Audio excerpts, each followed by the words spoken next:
Operantes verbais, textual, ecoico, transcrição. Você sabe o que significam essas palavras? Bem, os operantes verbais são categorias que auxiliam na diferenciação dos episódios verbais. E se você não sabe o que é episódio verbal, tá aqui na descrição para você entender todo esse contexto. E a partir da relação que as respostas verbais estabelecem com os estímulos que antecedem as consequências. Peraí, daí que ficou tudo confuso aqui na minha mente, não tô entendendo nada.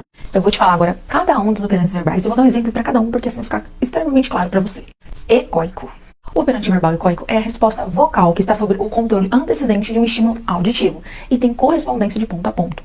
Um exemplo de operante verbal ecoico é, diante de um som de bola, alguém falando bola, a criança pode emitir o som padrão sonoro bola. Ou seja, eu falo bola, uma criança que estiver perto de mim vai repetir bola. Operante verbal transcrição cópia. A transcrição cópia é o antecedente ao estímulo visual escrito.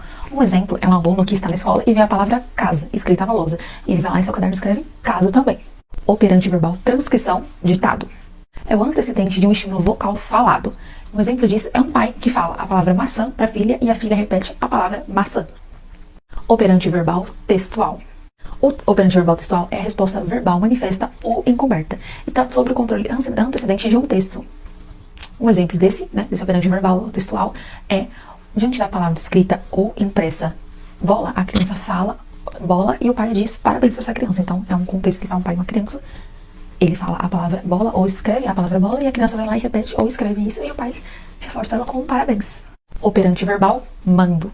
O operante verbal mando está sob o controle de uma condição antecedente de motivação e especifica sua consequência reforçadora, que opera em benefício de quem está falando. Um exemplo disso é quando a pessoa sobre o controle de privação de água, a pessoa está sem beber água, está com sede, ela aponta um copo d'água e alguém vai lá e dá um copo de água para ela. Esse é um exemplo de operante verbal mando. Operante verbal tato. O operante verbal tato é uma resposta verbal que é esboçada por um estímulo visual ou um evento que é reforçado por um estímulo condicionado generalizado. Peraí que eu sei que vai estar em espanhol, em inglês, em todas as línguas, mas eu vou te dar um exemplo agora. Um exemplo é um terapeuta que apresenta a imagem de uma flor para uma criança. E a criança fala a palavra flor. Após esse acerto, a resposta é um elogio. Ou seja, a pessoa pega, esse terapeuta elogia essa criança por ter dito a resposta certa, que era realmente uma flor. E por fim, o operante verbal, que é o intraverbal. É o controle antecedente de um estímulo verbal. E um exemplo dele é ouvir a palavra ou a seguinte frase: 1 vezes 1 é, e já responder 1. Ou seja, você ouve uma pergunta e responde ela. E aí, você conhecia sobre os operantes verbais? Sabia o que era isso? Conhecia o textual mando intraverbal? Diz aqui nos comentários.